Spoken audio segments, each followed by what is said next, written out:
निष्काम भक्ति? बोले निष्काम भक्ति उसे कहते हैं जो भक्ति के बदले कुछ ना मांगा जाए, कुछ ना मांगा जाए।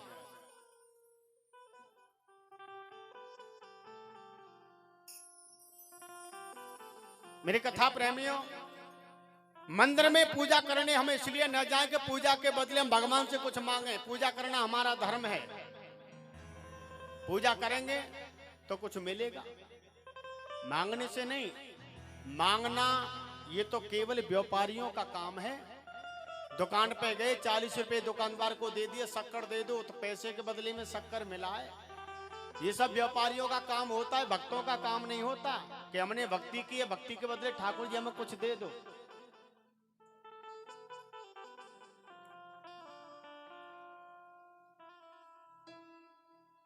बराबरी के दो भक्त हुए, भक्त प्रहलाद और भक्त ध्रुव। सब लोग जानते हैं 5-5 वर्ष की अवस्था में ठाकुर जी को प्राप्त किया था इन दोनों भक्तों ने। लेकिन इतना बता दूं, इन दोनों की भक्ति में फर्क है। क्या फर्क है? बोले प्रहलाद की जो भक्ति है वो निष्काम भक्ति है और ध्रुव जी की भक्ति एक कामना वाली भक्ति है। थोड़ा समझने का फर्क है। ध्रुव जी भक्ति करने के लिए गए, किस लिए गए? क्योंकि छोटी माता ने डांट लगा दी, आप गद्दी पर नहीं बैठ सकते, पिताजी की गोदी में नहीं बैठ सकते, जाओ भगवान की तपस्या करो, उन्हें खुश करो, मेरी गर्भ में आना, मैं तुम्हें पैदा करूंगी, तुम इस गद्दी पर बैठने के अधिकारी होंगे। ये आगे कथा आएगी, बताऊंगा। तो केवल पिताजी की गोदी में मुझे बैठना है, सिंहासन पर मुझे बैठना है, ये कामना लेकर के ध्रुव जी महाराज भक्ति करने के लिए गए थे। यह है कामना वाली भक्ति। लेकिन प्रहलाद जी की जो भक्ति है ना, वो निष्काम भक्ति है कि जिस भक्ति में प्रहलाद जी ने भगवान से कुछ नहीं मांगा। आपने कथा सुनी होगी, जब नरसिंह भगवान प्रकट होकर के आते हैं ना, प्रहलाद के सामने खड़े हो जाते हैं, लाड़ करते हैं, दुलार करते हैं। फिर ठाकुर जी कहते हैं, प्रहलाद तुम्हारी भक्ति से हम खुश हैं, प्रसन्न हैं, कुछ मांग लो ना। प्रहलाद जी बोले, ठाकुर जी क्या मांगे? मांगते वह हैं जिनके पास कुछ नहीं होता, मेरे पास तो पहले से ही सब कुछ है, क्या मांगू? नहीं नहीं नहीं नहीं, हमारा बहुत मन है देने का और आज आपको मांगना ही पड़ेगा। प्रहलाद जी बोले, जो मांगेंगे वह मिलेगा। बोला अवश्य। तो वहां अनेकों देवता आए थे पुष्पों की बारिश करने के लिए। ब्रह्मा जी आए, शंकर जी आए, वरुण कुबेर चंद्र सब पधारे थे। आकाश मार्ग में टकटकी लगा करके सभी देवता यह देख रहे हैं कि प्रहलाद भक्ति के बदले क्या मांगते हैं। ब्रह्मा जी ने विचार किया, कहीं ऐसा ना हो कि ये प्रहलाद भक्ति के बदले कहीं हमारी गद्दी ना मांग ले। भाई आधा सेकंड लगता है कहने में, ठाकुर जी ने यह कह दिया कि भैया ब्रह्मा जी आप उतर जाओ गद्दी से और इस गद्दी पर तो प्रहलाद ही बैठेंगे। तो भैया प्रहलाद ही बैठेंगे, कोर्ट का आदेश है। और इंद्र के बारे में ज्यादा बताने की जरूरत नहीं है, सब लोग जानते हैं, सब कथाएं सुनते रहते हैं, पढ़ते रहते हैं। कोई ऋषि मुनि महात्मा तपस्या करते हैं ना, तो इंद्र कहता है मेरे इंद्रासन के लिए तो तपस्या हो रही है, ये महात्मा जी मेरा इंद्रासन ही तो चाहते इसलिए तपस्या कर रहे हैं। ब्रह्मा जी कहते हैं कहीं मेरी गद्दी ना मांग ले, इंद्र जी कहते हैं कहीं मेरा इंद्रासन ना मांग ले। लेकिन प्रहलाद जी ने ऐसा कुछ नहीं मांगा। प्रहलाद जी बोले, ठाकुर जी अगर मुझे देना ही चाहते हो तो ऐसा वरदान दे दो कि जीवन पर्यंत मेरे हृदय में आपसे मांगने की इच्छा ही न पैदा हो। कह दो राधे राधे। यह है भक्ति, निष्काम भक्ति। क्या वरदान मांगा? बोले जीवन पर्यंत मेरे हृदय में आपसे मांगने की कुछ इच्छा ही ना पैदा हो, बोले ऐसा वरदान चाहिए। तो इसे कहते हैं निष्काम भक्ति। तो सूत जी महाराज कहते हैं मांगने से तुम्हें वह मिलेगा जो तुमने मांगा है। सोना चांदी पैसा हीरे जवाहरात जो भी कुछ मांगा, मांगने से वह मिलेगा जो तुमने मांगा है। और बिना मांगे तो मेरे कथा प्रेमियों वह मिल जाता है जो कभी जीवन में सोचा भी नहीं है। कह दो राधे राधे। ठाकुर जी की भक्ति वो भी निष्काम भक्ति, क्योंकि बताते हैं वासुदेव परा वेदा वासुदेव परा मखा वासुदेव परा योगा वासुदेव परा क्रिया। वासुदेव परम ज्ञानम वासुदेव परम तपः वासुदेव परो धर्मो वासुदेव परागति। अरे भैया, वेदों का तात्पर्य केवल श्री कृष्ण होता है। यज्ञों के उपदेश कौन? बोले श्री कृष्ण। योग श्री कृष्ण, तपस्या श्री कृष्ण, धर्म श्री कृष्ण।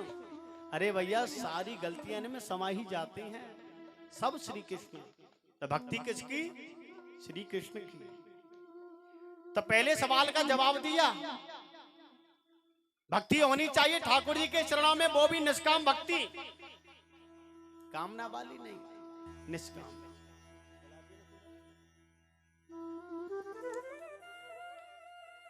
दूसरा प्रश्न क्या था?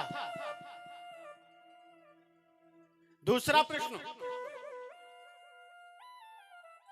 प्रश्न था कि जब हम मंदिर में जाते हैं तो बड़ी विचित्र बात लगती है, अनेकों प्रतिमाएं होती हैं देवताओं की, और किसे पूजे किसे छोड़े, कौन बड़ा कौन छोटा, या फिर ऐसा कौन सा एक देवता कि जिसकी पूजा करने से सबकी पूजा हो जाए। तो सूत जी महाराज कहते हैं ये सभी देवता कोई अलग नहीं है, सब एक ही तो हैं। जैसे कि एक वृक्ष होता है, वृक्ष की जड़ एक ही तो होती है, अनेकों शाखा, अनेकों डाली, अनेकों फूल, अनेकों फल, अनेकों पत्ते। ये जितने भी देवता है ना, एक वृक्ष की डालियां, शाखा, लता पता सब एक ही तो हैं। जड़ के मूल में कौन? बोले परम ब्रह्म। और ऐसा नहीं है कि एक देवता की आप आराधना करो, पूजा करो, दूसरा देवता दुष्ट हो जाए, ऐसा कुछ नहीं है।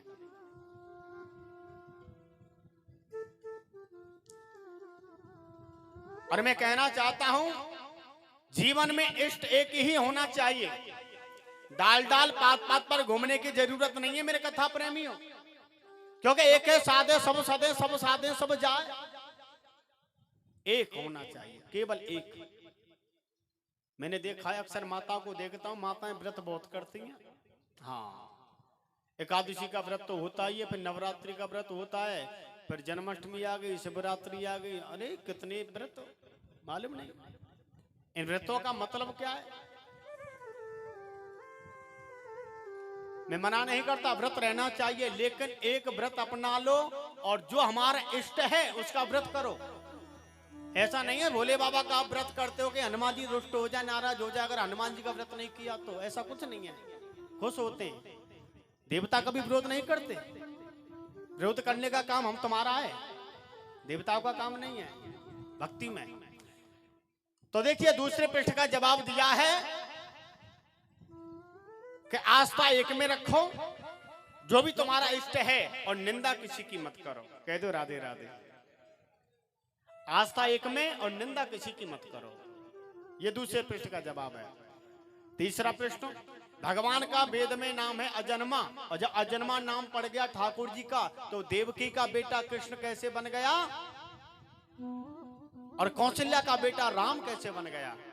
सूत जी महाराज कहते हैं ठाकुर जी का जन्म नहीं होता, ठाकुर जी का अवतार होता है। हाँ, अवतार होता है। जब जब हो ये धर्म के हानि, बढ़े असुर महा अभिमानी, तब तब धरि प्रभु विविध शरीरा, हरे हैं कृपा निधि सज्जन पीरा। जब जब धर्म की हानि होती है, धर्म की वृद्धि होती है, तभी तब में ठाकुर जी आते हैं अवतार लेकर के, कभी राम बन के, कभी श्याम बन के। ठाकुर जी का अवतार होता है। एक प्रश्न और था तुम्हारा, आपने प्रश्न किया वक्ता कौन श्रेष्ठ होता है, छोटी बात को बड़ी बना करके कहे या बड़ी बात को सूक्ष्म रूप से कह दे, वक्ता कौन सा श्रेष्ठ है? सूत जी महाराज कहते हैं कि वक्ता वह श्रेष्ठ माना जाता है जो बड़ी बात हो, विस्तार रूप वाली बात हो, सूक्ष्म रूप से समझा दे, श्रोता की समझ में आ जाए, वही वक्ता श्रेष्ठ माना जाता है। क्यों? क्योंकि भागवत महारानी में 18,000 श्लोक हैं, और आज भी हमारे वृंदावन में ऐसे ऐसे संत बैठे हुए हैं जो एक श्लोक पर चाहे तो 3 दिन बोलेंगे। अब बताइए, इतना समय तुम्हारे पास है? इतना समय दे पाओगे महात्मा जी को आप? तो कहने का भाव, कहने का मतलब, वक्ता वही श्रेष्ठ माना जाता है जो बड़ी बात को सूक्ष्म रूप से समझा दे और श्रोता की समझ में आ जाए। वक्ता वही श्रेष्ठ है। जैसे गागर में सागर। एक प्रश्न और था तुम्हारा, भगवान के अवतार कितने? वैसे भागवत कथा में 22 अवतारों का वर्णन है, लेकिन अन्य ग्रंथों से 2 अवतार लेकर के संतों ने 24 अवतारों का वर्णन बताया है। इस पृथ्वी पर भगवान के कितने अवतार हुए? 24। 23 हो चुके हैं, 24वां होने ही वाला है, नाम अंकित है उनका। अच्छा, कौन कौन से अवतार हैं ये सुन लो। पहला अवतार है सनत कुमार जी का, जो 4 भाई हैं ना, कल मैं कथा में कह रहा था, ब्रह्मा जी के मानस पुत्र हैं, सनक, सनंदन, सनातन, सनत कुमार। ये 4 भाई भगवान के प्रथम नंबर के अवतारी हैं। ये सनक, सनंदन, सनातन, सनत कुमार 4 भाई हैं। सबसे पहला अवतार है सनत कुमार जी का, और दूसरा अवतार 12 सुगर का अवतार। भगवान का तीसरा अवतार है नारद जी का, चौथा अवतार नर नारायण का, 5वां अवतार कपिल देव जी का, 6वां अवतार है दत्तात्रेय जी का, 7वां अवतार है यज्ञ भगवान का, 8वां अवतार है ऋषभ देव जी का, 9वां अवतार है पृथु जी महाराज का, 10वां अवतार है मत्स्य अवतार, 11वां कश्यप अवतार, 12वां धर्मंत्री अवतार, 13वां मोहिनी अवतार, 14वां नरसिंह भगवान का अवतार, 15वां वामन भगवान का अवतार, 16वां परशुराम जी का अवतार, 17वां व्यास जी का अवतार, 18वां राम जी का अवतार, 19वां बलराम का अवतार, 20वां मेरे कन्हैया का अवतार, 21वां हरि अवतार, 22वां हंस अवतार, 23वां बुद्ध अवतार, और 24वां कलयुग में होने वाला है जिसे कहते कल्कि अवतार। कह दो राधे राधे। ये 24वां अवतार अपने ही यूपी में होने वाला है, खुश हो जाओ। हाँ, मुरादाबाद के पास में संभल पड़ता है, और संभल में एक विष्णु यश नाम के पंडित जी होंगे। उनके यहाँ पर ठाकुर जी कल्कि के रूप में अवतार लेकर के आएंगे कलयुग के चौथे चरण में। अभी कलयुग का पहला चरण है। इस कलयुग की आयु है 4,32,000 वर्ष की। 5,000 कुछ वर्ष बीते हैं इस कलयुग में, पहला चरण है। जब चौथा चरण आएगा ना, तब मेरे ठाकुर जी आएंगे अवतार लेकर के। अभी बुला लें, इच्छा हो तो बताओ। अभी नहीं, अभी पहला चरण है ना। हमारे ब्रज में माताएं कल्कि भगवान के ऊपर एक भजन गाती हैं, बड़ा सीधा सा भजन है। माताएं मालूम नहीं आप भी गाती हैं या नहीं गाती। कौन सा भजन है वो हरदास जी? हाँ, वो ही भजन सुनाओ जरा। और एक दिन संबल नगरी आवे गो मेरो काना बंसी बारो। एक दिन संबल नगरी आवे गो मेरो काना बंसी बारो। मेरो काना बंसी बारो, मेरो मोहन मुरली बारो। मेरो काना मुरली बारो, मेरो काना मुरली बारो। एक दिन संबल नगरी आवे गो मेरो काना बंसी बारो। एक दिन संबल नगरी आवे गो मेरो काना मुरली बारो।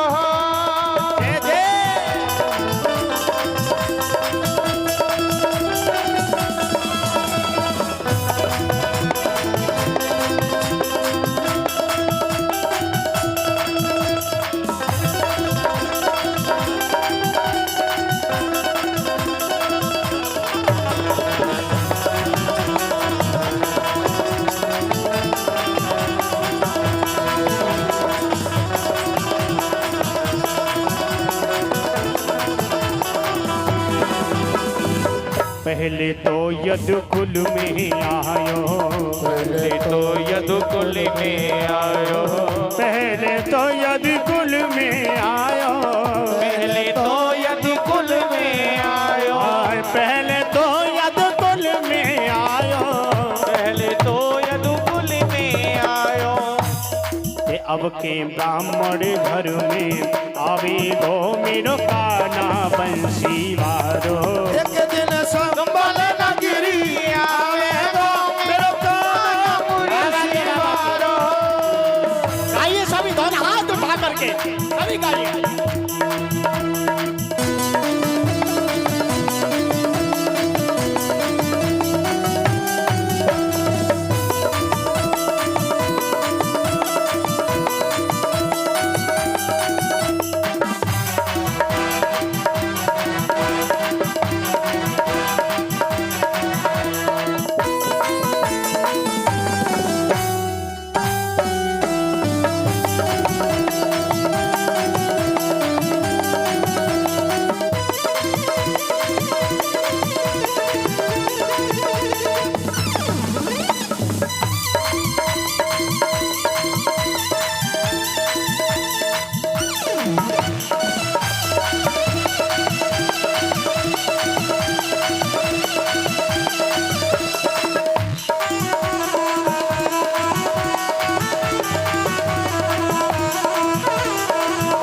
पहले तो वो बंसी लायो, पहले तो वो बंसी लायो, ये पहले तो वो बंसी लायो, पहले तो वो बंसी लायो, और पहले तो वो बांसुरी लायो, पहले तो वो बांसुरी लायो, के अब खेती का हाथ में लावे दो मेरो काना बंसी वारो, अब के रघु हाथ में लावे वो मेरो काना बंसी वारो, दाऊदी संभल नगरी आवे गो काना मुरली वारो।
पहले तो वो पैदल आयो, पहले तो वो पैदल आयो, पहले तो वो पैदल आयो, पहले तो वो पैदल अब आयो, के अश्व सवारी लावे दो मेरा काना बंसी वारो, दिन संभल नगरी आवेगा मेरा काना बंसी वारो, दाऊदी संभल नगरी आवे गो काना मुरली वारो, एक दिन संभाली नगरी आवे गो मेरा काना बंसी वारो,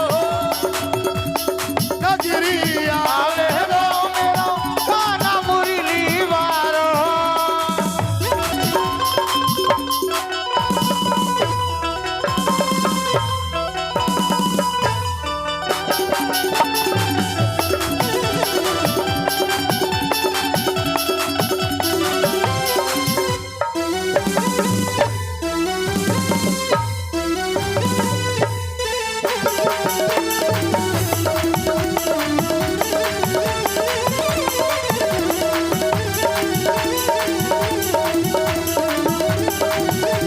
कन्हैया लाल की जय हो।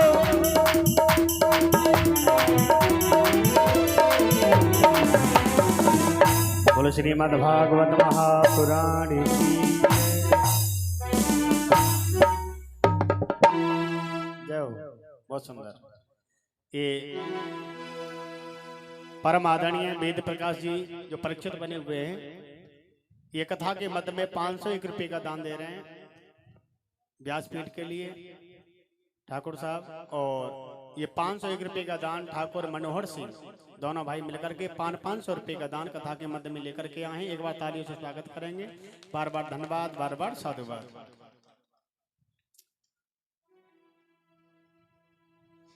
सूत सूत महाभाग वंदन हो वंदताम बर, कथा में भागवती पुण्य यदा भगवान सबका। शौनकादिक ऋषि कहते हैं वक्ता में आप सर्वश्रेष्ठ हैं, और पुण्यमयी कथा जो आचार्य सुखदेव जी ने राजा परीक्षित को सुनाई है, वही कथा कृपा करके आप हमें सुनाइए। और सुखदेव जी के बारे में हमने बहुत कुछ सुना है। बोले क्या सुना है? बोले एक समय की बात है, ऐसा सुना है सुखदेव जी के बारे में कि जी सरोवर में कुछ युवतियां स्नान बना रही थी, और सुखदेव जी महाराज वहां से निकलते हुए जा रहे थे। तो सुखदेव जी को देख करके जितनी युवतियां थी स्नान बनाती रहीं, और उनके पीछे पीछे जब उनके पिताजी जा रहे थे ना व्यास जी महाराज, आवाज लगाते हो बेटा रुको, बेटा रुको, बेटा रुको।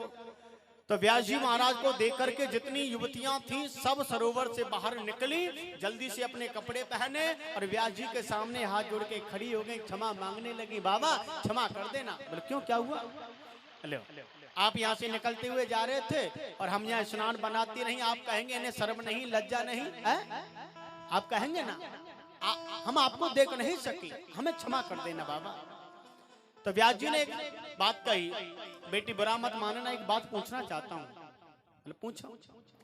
मेरा जवान बेटा जिसकी 16 वर्ष की आयु है, सुखदेव, अभी यहाँ से निकलता हुआ गया है, उसे देख करके तुम्हें लज्जा नहीं आई, शर्म नहीं आई?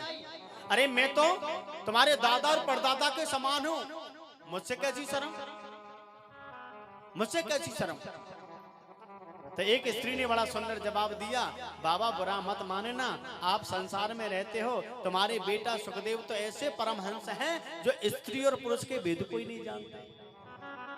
क्या स्त्री होती है, क्या पुरुष होता है? जन्म लेते जंगल में बास कर लिया, कभी गृहस्थ में आए नहीं, कभी समाज में आए नहीं, जंगल में ही बास किया।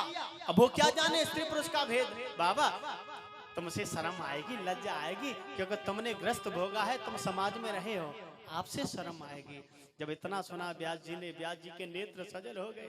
व्यास जी कहने लगे, अगर मेरा बेटा सुखदेव ऐसा है तो उसे लाने की मेरी सामर्थ्य तो है नहीं, उसे मैं लौटा करके वापस नहीं ला सकता। और उसी स्थान से व्यास जी लौट करके अपनी कुटिया पर आ गए, अपने बेटा सुखदेव को लिवा करके नहीं ला पाए। ऐसे थे आचार्य सुखदेव।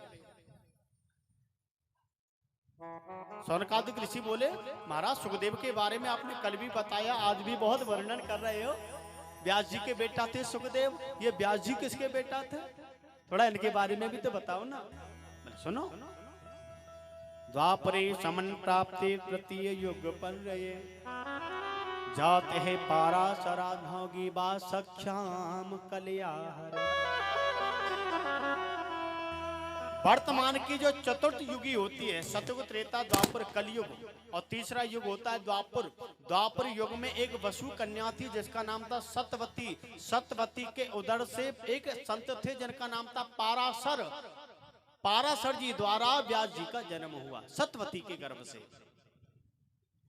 और सुनो, वेद व्यास जी सम्याप्रास में जाकर के परम कुटी बना करके रहने लगे और अनेकों शास्त्रों की, वेदों की रचना की व्यास जी ने। महाभारत लिख करके तैयार किया व्यास जी ने, पुराण भी लिख करके तैयार किए। इतना सब कुछ लिखने के बाद भी मन संतुष्ट नहीं हुआ। समझे कुछ?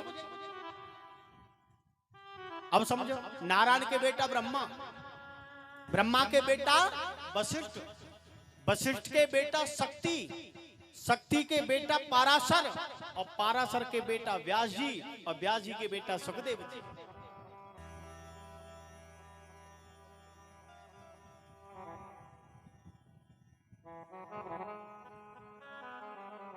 वेद था एक जिसका नाम है सामवेद, और एक वेद के 3 हिस्सा कर दिए, 3 भाग और कर दिए, तो वेद हो गए 4।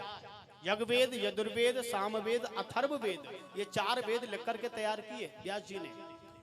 लेकिन वेदों की भाषा इतनी प्रबल है, इतनी कठिन है, पहली बात तो इनके पढ़ने वाले नहीं मिलते, पढ़ने वाले मिल भी जाते इनके समझने वाले नहीं मिलते। मन संतुष्ट नहीं हुआ। कुछ प्राण लिख करके तैयार किए, खिन्न अवस्था में बैठे हुए थे, बिल्कुल उदास अवस्था में बैठे हुए थे, और उनके पास में आ गए देवऋषि नारद।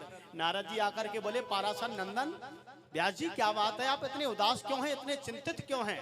बोले क्या बताऊं नारद जी, मेरी को समझ में नहीं आता, इतने वेदों की रचना करने के बाद भी मन मेरा संतुष्ट नहीं है। यहाँ के लोगों को मैं जब देखता हूँ ना तो बड़ा बुरा लगता है, हाँ बड़ा बुरा लगता है। बेटे की शादी होती है, बैंड के सामने ऐसा नाचते ही कमर मटका मटका करके देखो साहब, बुड्ढो बुड्ढो को मैंने नाचते हुए देखा है। कहाँ? बेटे की शादी में। और कथा पांडाल में व्यास जी कहते हैं थोड़ा कीर्तन में ताली बजाओ, तो ताली बजाने में शर्म आती है। समाज का कल्याण कैसे हो, मेरी समझ में नहीं आता। नारद जी कहने लगे, बोले एक बात कहूं आपसे। बोले कहो। बड़े ध्यान से सुनना। एक बड़ा सुंदर सरोवर है, नीला नीला जल खिला है सरोवर में। मैंने सोचा इस सरोवर में डुबकी लगा लूं, थोड़ा स्नान बना लूं। स्नान बनाने के लिए मैंने जैसे ही सरोवर में प्रवेश किया तो घोटू घोटू कीचड़ लग गई, यानी कि बदबू आने लगी। नारद जी कहने लगे, उस बदबू के जल में एक कौवा स्नान कर सकता है, लेकिन मोती चुगने वाला हंस कभी स्नान नहीं कर सकता। अरे आपने जितनी वेदों की व्याख्या की है, पुराण लिखे हैं, शास्त्र लिखे, जो भी कुछ लिखा है ठीक है, लेकिन राम कृष्ण के जो परम भक्त हैं, परम वैष्णव हैं, उनके लिए जब तक भागवत जी की रचना नहीं करोगे तब तक समाज का कल्याण नहीं होगा। भागवत लिखो। व्यास जी बोले कैसे लिखें, कुछ समझ में नहीं आता, बुढ़ापा आ गया लिखते लिखते। नारद जी बोले बड़ा सरल है, बड़ा आसान है। बोले कैसे सरल दिखाई देता है तुम्हें? बोले किसी संत की शरण ले लो, शरण में जाकर के संत के सानिध्य में बैठ करके तो आप भागवत कथा लिख पाओगे।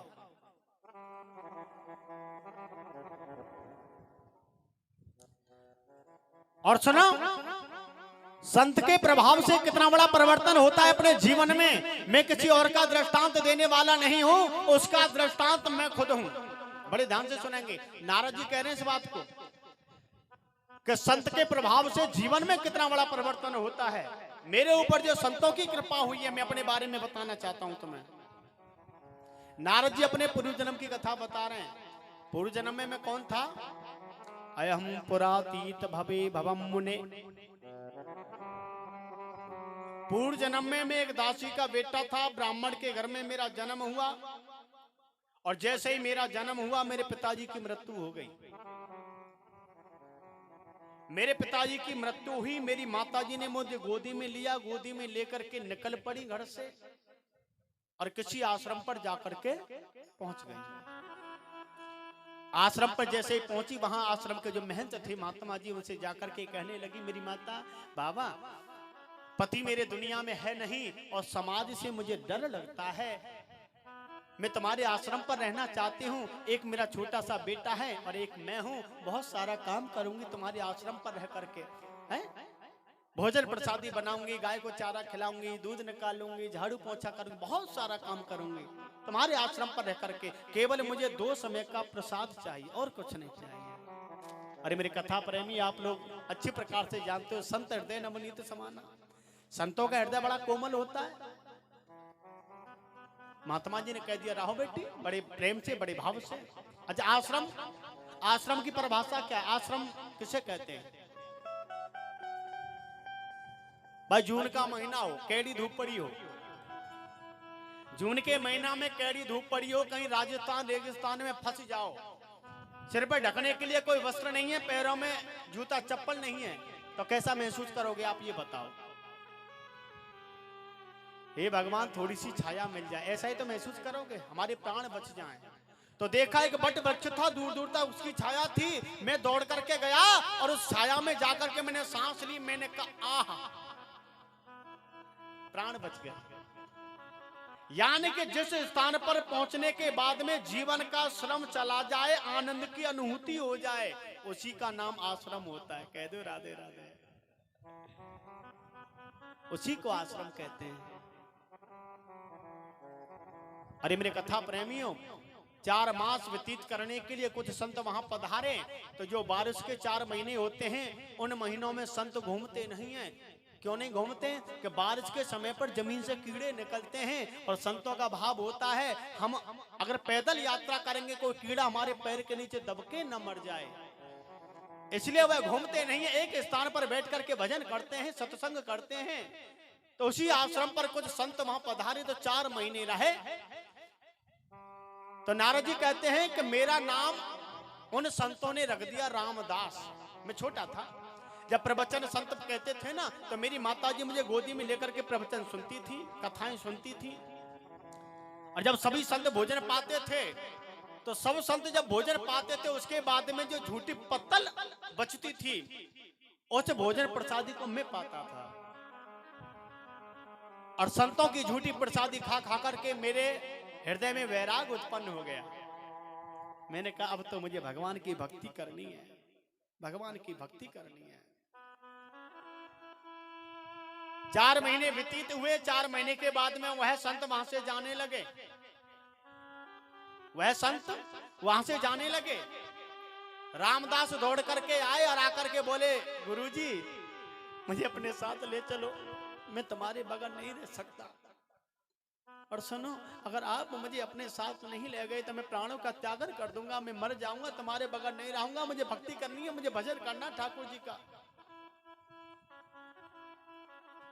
और माताजी ने सुना कि मेरा बेटा रामदास महात्माओं के साथ जाने की जिद करता है, तो माताजी आ गए। माताजी बोली, बाबा मैंने सुना मेरा बेटा तुम्हारे साथ जाने की जिद करता है। बोले, मेरे बेटा को नहीं ले जाना, अगर मेरे बेटा को आप ले गए तो मैं मर जाऊंगी,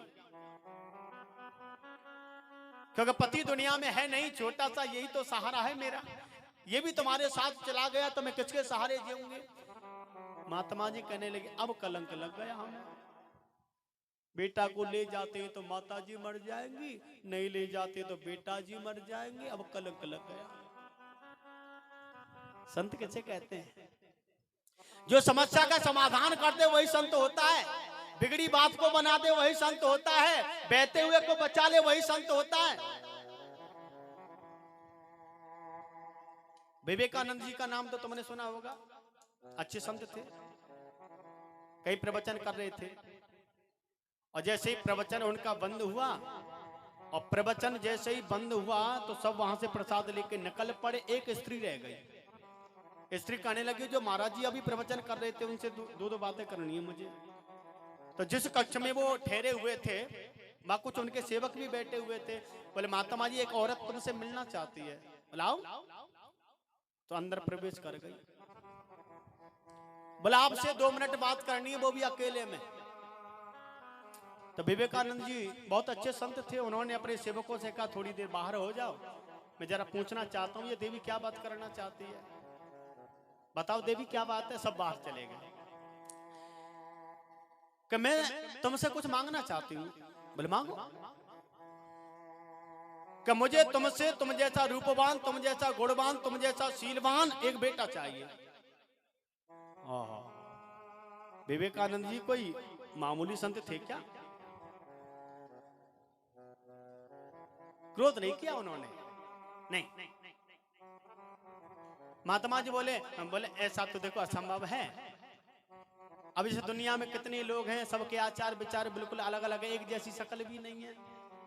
तुमने ये कैसे जान लिया कि हमारा बेटा बिल्कुल हमारा जैसा ही होगा? नहीं, आप जैसा ही होना चाहिए, आप जैसा रूपवान, आप जैसा गुणवान, आप जैसा तेजवान, आप जैसा होना चाहिए। जब 2-3 बार कहा, विवेकानंद जी बोले, बेटा की जरूरत है ना तुम्हें? बोला, हाँ बेटा चाहिए। बोले, मेरे समान तो केवल मैं हूं दुनिया में, कोई दूसरा नहीं है, तुम्हें बेटा की जरूरत है तो चरणों में गिर पड़े। बोले, आज से तुम मेरी माता और मैं तुम्हारा बेटा, मुझे बेटा समझ लो, कह दो राधे राधे। लज्जित हो गई वह स्त्री, तो समस्या का समाधान किया। चाहते तो फटकार लगा के बाहर निकाल देते 1 मिनट में, पर ऐसा नहीं किया, क्योंकि संतों का स्वभाव होता है। महात्मा जी कहने लगे, अब क्या करें, समाधान तो करना ही पड़ेगा। रामदास को अपने पास बुलाया, बेटा सुनो, ऐसा करो, देखो हमने तुम्हें प्रवचन में सुनाया था, ध्यान है तुम्हें, मातृ देवो भव, पितृ देवो भव, गुरु देवो भव, सुनाया था ना। सबसे पहली देवता माता होती है अपने जीवन में, माता की सेवा करो। दूसरे नंबर पर पिताजी आते हैं, जो तुम्हारी दुनिया में है नहीं, मर चुके हैं तुम्हारे पिताजी। और तीसरे नंबर पर हम गुरु जी, हमारा तो तीसरे नंबर पर है भैया। तुम्हारी माता जी हैं, जब तक सेवा करो, माता जी ना रहे तो फिर हमारे आश्रम पर आ जाना।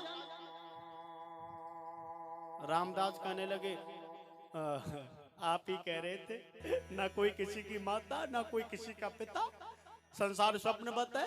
जब तुमने प्रवचन में कहा था ना कोई किसी की माता, ना कोई किसी का पिता।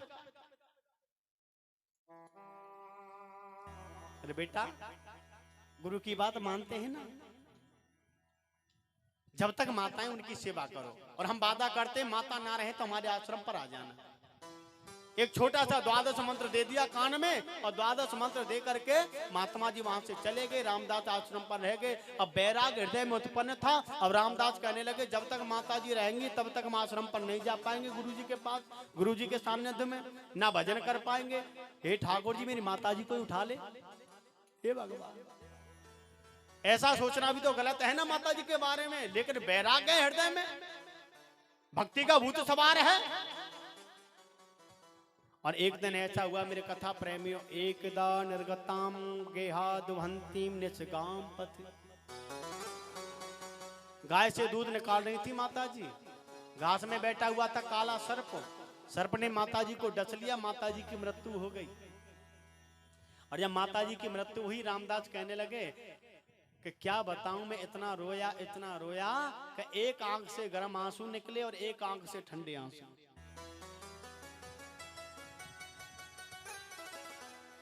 रोने में भी फर्क होता है, एक खुशी के आंसू होते हैं और एक गम के आंसू होते हैं। छोटा सा बेटा हमारा फर्स्ट जीवन आए स्कूल में और दरवाजे पर आकर के तुमसे कहे, माँ आज प्रथम श्रेणी पर आया हूं, स्कूल में इम्तिहान में पास हुआ हूं, मैं प्रथम श्रेणी पर सबसे ज्यादा नंबर लेकर के आया हूं मैं। तो माताजी दौड़ करके जाती हैं और बेटा को हृदय से लगा करके प्रेम आंसू से उसका सिर भिगो देती है, इतना रोती है माताजी। ये खुशी के आंसू होते हैं। आज रामदास कहते हैं मुझे खुशी भी है, खुशी किस बात की कि मैं आज गुरुजी के आश्रम पर जा पाऊंगा, माताजी की वजह से बंधा हुआ था। और लेकिन दुख किस बात का, बोले माता जैसी चीज कहां मिलेगी। रामदास गए और बद्रीनाथ की गुफा देख करके वहां भजन किया। एक बार मेरे ठाकुर जी ने दर्शन दिया, झांकी अलोप हो गई। रामदास घबराए, बोले अभी अभी झांकी मेरे सामने आई थी, कहां अलोप हो गई, कहां अंतर्धान हो गई। फिर एक आकाशवाणी हुई और आकाशवाणी ने कहा, बेटा रामदास तुम्हारे अभी संस्कार शेष हैं, तुम्हें अभी नहीं मिल सकता, थोड़ा इंतजार करना पड़ेगा। 1 सहस्त्र बीत जाने पर दुनिया में प्रलय आ गया।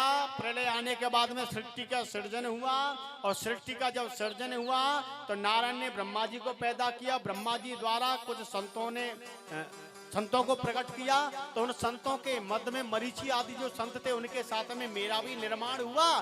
तो जो पिछले जन्म में दासी का बेटा रामदास था, संतों की झूठी प्रसादी खा खा करके इस जन्म में देवऋषि नारद बन गया। कह दो राधे राधे।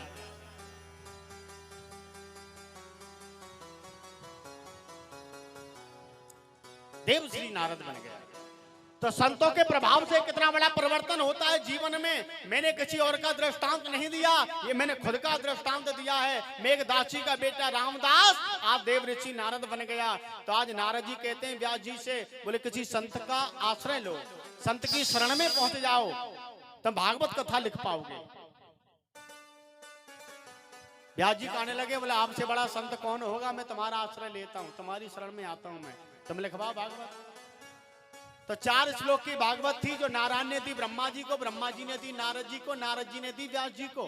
केवल 4 श्लोक थे भागवत में और वेद व्यास जी ने विस्तार किया भागवत का। भागवत का विस्तार किया 4 श्लोकों से ही 18,000 श्लोक लिख करके तैयार किए।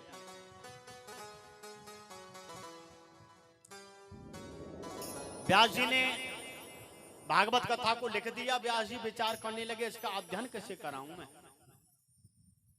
फिर विचार किया, बोला हाँ एक मेरा बेटा है सुखदेव, इस भागवत को पढ़ने का अधिकार यह है, मैं जानता हूं इस बात को, लेकिन वह तो समाधि में लीन है, उसे लाने की मेरी सामर्थ्य तो है नहीं। उसे कौन ला सकता है, उसे तो केवल कृष्ण कथा ही ला सकती है। छोटे से सेवक को बुलाया व्यास जी ने और एक आधा सा ही मंत्र दे दिया, बोले कान में जाकर के बोल देना, जहां मेरा बेटा सुखदेव बैठा हो वहां जाकर के ये मंत्र बोल देना कान में, बस जाओ। तो ऐसा श्लोक दिया जिस श्लोक में कन्हैया के श्रृंगार का वर्णन है और जाकर के वह श्लोक कान में बोल दिया। वरहा पीटम नटवर वप्यो करुण्यो करुणकानम भद्रवासे कनकवसम वैजंतीम चामाना। कितनी सुंदर कांति है मेरे ठाकुर जी की। सांवला शरीर है, घुंघराले बाल हैं, पीली पीतांबरी है, मोर पंख लगा हुआ है, चौड़ा वक्ष स्थल है, लंबी भुजाएं हैं। इतनी सुंदर कांति मेरे ठाकुर जी की। सुखदेव जी के नेत्र खुले, नेत्र जब खुले कहा भैया किसके बारे में बता रहे, बोले कन्हैया जी के बारे में बता रहा हूँ। सुखदेव जी ने विचार किया, बोले मानता हूँ कि जिस कृष्ण के बारे में तुम बता रहे हो शायद वो कृष्ण इतना सुंदर होगा, मानता हूँ इस बात को। क्या गारंटी है वो स्वभाव का सुंदर है या नहीं। भाई कुछ लोग ऐसे होते हैं दिखने में तो बड़े सुंदर दिखाई देते हैं, भैया बड़ा सुंदर है, लेकिन स्वभाव के सुंदर नहीं होते। और सुखदेव जी की नजरों में बाहर की सुंदरता नहीं चाहिए, सुखदेव को तो अंदर की सुंदरता चाहिए। बोले स्वरूप से कोई मतलब नहीं है, कारा है या गोला है, लंबा है नाटा कैसा, हमें कोई मतलब नहीं, अंदर की सुंदरता होनी चाहिए, उसका स्वभाव कैसा है। फिर आंख बंद करके बैठ गए, बोले हमें कोई मतलब नहीं उस कृष्ण से। व्यास जी ने पूछा सेवक से, हाँ भैया सुखदेव को लिवा करके लाए या नहीं? बोले महाराज हमने श्लोक बोला, थोड़ी उनकी आंख भी खुली, फिर आंख बंद करके बैठ गए दोबारा पुनः। व्यास जी समझ गए सुखदेव ऐसे थोड़ी आने वाला है, पूरा परीक्षण करेगा सुखदेव। जाओ एक श्लोक और ले जाओ, और ऐसा श्लोक दे दिया, उस श्लोक में कन्हैया के स्वभाव का वर्णन लिख दिया। अहो वक्य स्तन काल कूटम जिघ्राम शाप्याये सदा पुषाधवि लेभे गतम धातृ चिंतां ततो अन्यम कंबाय दयालु शरणम ब्रजम। पूतना आई थी कन्हैया को मारने, देखो बड़ी सुंदर बात है। पूतना आई कन्हैया को मारने के लिए, और सब लोग जानते हैं पूतना किस प्रकार से मारने वाली है कन्हैया को। बोले अपने स्तन पर जहर लगा करके आई है, बोले दूध के बहाने उसे जहर पिला दूंगी और कन्हैया मर जाएगा। तो कन्हैया ने विचार किया, कन्हैया कहने लगे है तो ये राक्षसी, लेकिन काम करेगी माता वाला, क्योंकि जो स्तनपान कराती है वो केवल माता कराती है बेटे को। तो कन्हैया जी ने विचार किया है ये राक्षसी, काम करेगी माता का, मैं से कौन सी गति दूं। फिर विचार करके कन्हैया कहने लगे, बोले कोई बात नहीं, ये राक्षसी है, कोई बात नहीं, काम माता का करेगी तो इसको गति में माता की ही दूंगा। जो हजारों वर्ष बाद मैया यशोदा को गति मिलनी थी, वह पूतना को, एक राक्षसी को ठाकुर जी ने पहले गति दे दी, माता वाली गति पूतना को दी। बोले ऐसा स्वभाव है मेरे कन्हैया का। जब ये शब्द सुना सुखदेव जी ने, बोले रूप भी सुंदर और स्वभाव भी सुंदर, अब तो जाना ही पड़ेगा। आगे बोलो भैया, आगे बोलो। सेवक कहने लगे हमसे तो इतना ही आता है, आगे आता ही नहीं है, इससे ज्यादा सुनना है तो अपने पिताजी के पास जाओ, उनके पास में ऐसे एक नहीं 18,000 श्लोक हैं। सुखदेव जी खड़े हुए दौड़ करके पहुंच गए पिताजी के पास में। पिताजी पिताजी मुझे कृष्ण कथा सुननी है। बोले बेटा यही तो मैं चाहता था, आजा। तन पर एक वस्त्र भी नहीं था सुखदेव जी के, एक वस्त्र नहीं था। वेद व्यास जी ने 4 अंगुल की कोपीन पहनाई और कोपीन पहना करके भागवत कथा का अध्ययन कराया सुखदेव जी को।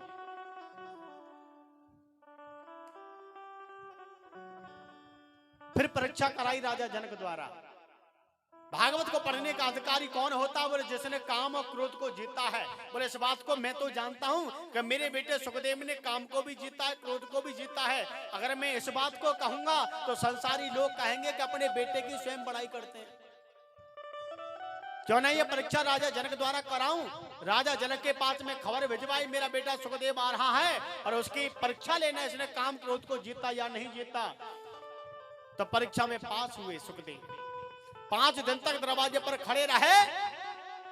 राजा जनक ने कह दिया कि 5 दिन तक मेरे पास समय नहीं है, और 5 दिन के बाद जाकर के देखा तो सुखदेव जी दरवाजे पर ही खड़े 5 दिन तक, और बिल्कुल क्रोध नहीं, चेहरे की आकृति वैसी जैसे 5 दिन पहले थी।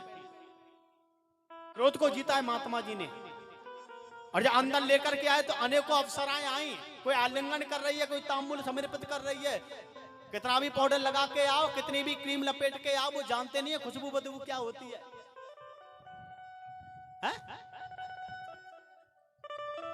राजा जनक कहने लगे काम को भी जीता है तुमने, क्रोध को भी जीता है। सुखदेव जी बोले मुझे पिताजी ने भेजा है, मुझे आपसे वेदांत सीखना है, वेदांत पढ़ना है। राजा जनक चरणों में गिर पड़े, कहने लगे महाराज तुमको क्या वेदांत पढ़ाऊं, तुम तो स्वयं वेदांती हो। कह दो राधे राधे।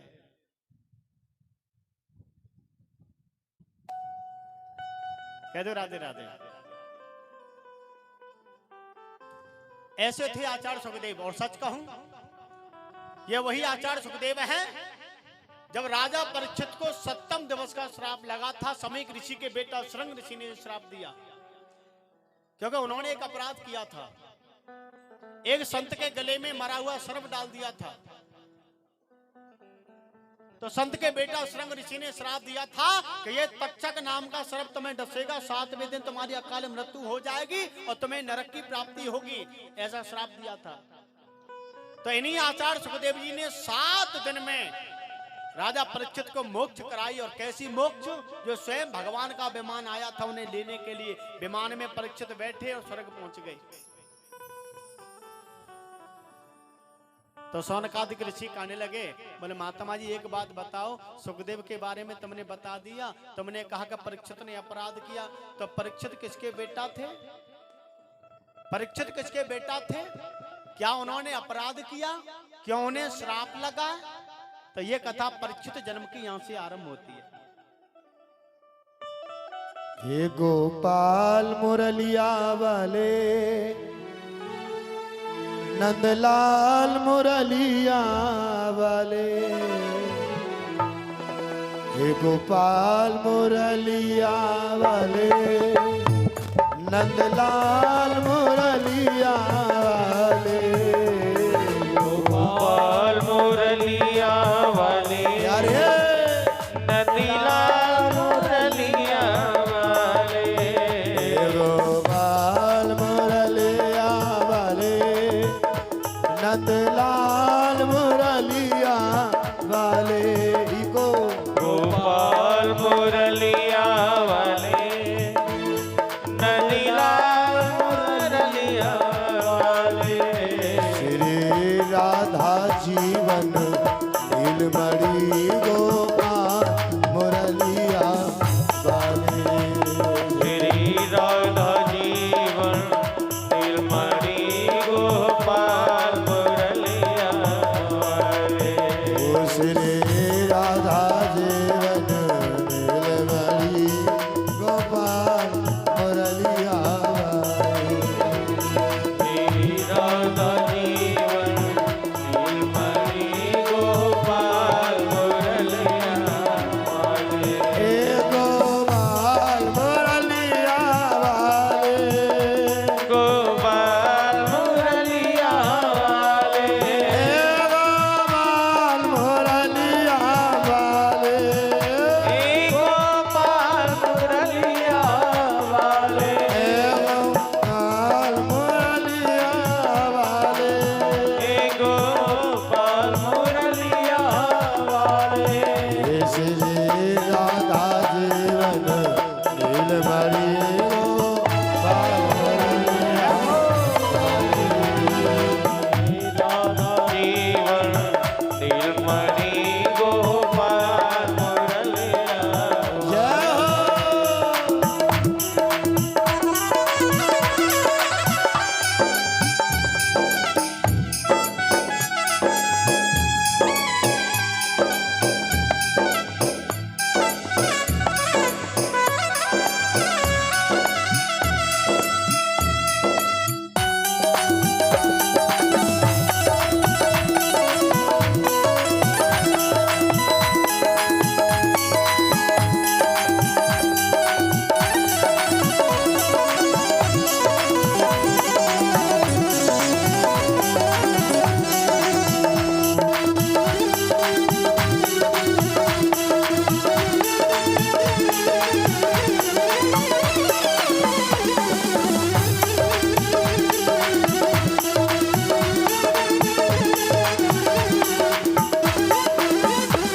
कृपा की न होती जो आदत तुम्हारी,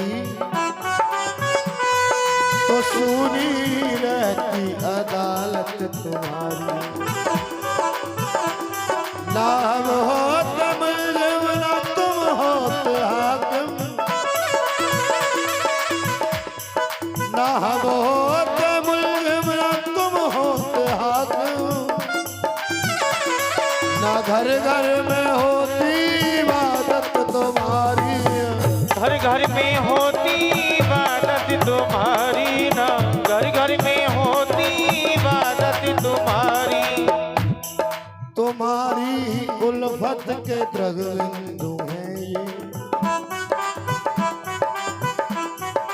तुम्हारी ही उल्फत के द्रगबिंदु हैं ये, तुम्हें सौंपते हैं अमानत तुम्हारी, तुम्हें सौंपते हैं अमानत तुम्हारी, तुम्हें सौंपते हैं अमानत तुम्हारी, हे गोपाल मुरलिया वाले नंदलाल मुरलिया वाले गोपाल मुरलिया वाले नंदलाल मुरलिया वाले गोपाल मुरलिया वाले नंदलाल मुरलिया वाले गोपाल मुरलिया वाले नंदलाल मुरलिया वाले श्री राधा जीवन निर्मल गोपाल मुरलिया वाले राजा जीवन निर्मली गोपाल मुरलिया वाले ओ श्री राधा जीवन निर्मली गोपाल मुरलिया वाले श्री राधा जीवन निर्मली गोपाल मुरलिया वाले ओ श्री राधा जीवन निर्मली गोपाल मुरलिया वाले ओ श्री राधा जीवन निर्मली गोपाल मुरलिया वाले बोलिए गुरुदेव भगवान की जय। कह दो राधे राधे, जोर से कह दो राधे राधे, प्रेम से कह दो राधे राधे। और राधे राधे क्यों बुलवाते, थोड़ा इसका भी मतलब समझ लो। मालूम है जिस समय भगवान श्री राम जी ने कुंभकर्ण को मार दिया था ना, तो कुंभकर्ण को क्या वरदान प्राप्त था? 6 महीना सोना और 1 दिन जागना। निंद्रा देवी कहने लगी आपने हमारे पति को मार दिया। बोला मार दिया राम जी से। बोले राम जी एक बात बताओ, स्वर्ग में कौन जाएगा आगे चल के? राम जी बोले स्वर्ग में वह जाएगा जो भगवान की कथा सुनेगा। निंद्रा देवी बोली आज से हमने नेम बना दिया। बोले क्या नेम बना दिया? बोले जहां भी व्यास लोग कथा कहते रहेंगे ना, तो वहां श्रोताओं की खोपड़ी पे जाके हम बैठ जाएंगे। व्यास लोग कथा कहते रहेंगे, श्रोता लोग सोते रहेंगे, ना कोई कथा सुनेगा ना कोई स्वर्ग में जाएगा। राम जी बोले तुमने अपना नेम बता दिया, हमारा भी तो नेम सुन लो, हमारा भी कुछ नेम है। बोले क्या नेम है तुम्हारा? बोले जहां भी कथा हुआ करेगी 10 मिनट पे 15 मिनट पे व्यास लोगों से राधे राधे बुलवा देंगे।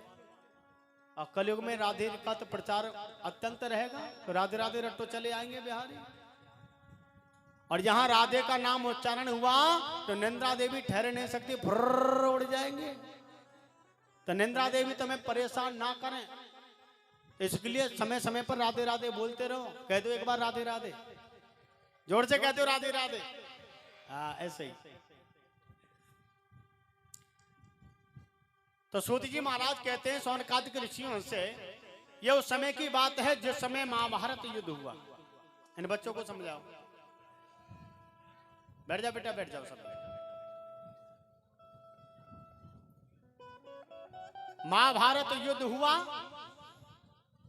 यदा मृधे कौरव सृज्ययाना वीरेर्थो वीरगतम गतेषु। उस महाभारत युद्ध में कौरव दल 100 भाई थे, पांडव केवल 5 भाई थे। पूरा कौरव दल मारा गया, केवल एक बचा था जिसका नाम है दुर्योधन। दुर्योधन संग्राम भूमि में पड़ा हुआ। अनेकों भाई संग्राम भूमि में मृतक अवस्था में पड़े हुए। चील कोए मडराते हुए आते हैं और दुर्योधन को मृतक जान करके ठोंट मारते हैं, आक्रमण करते हैं और चील कौओं को उड़ा रहा है। कौन? दुर्योधन।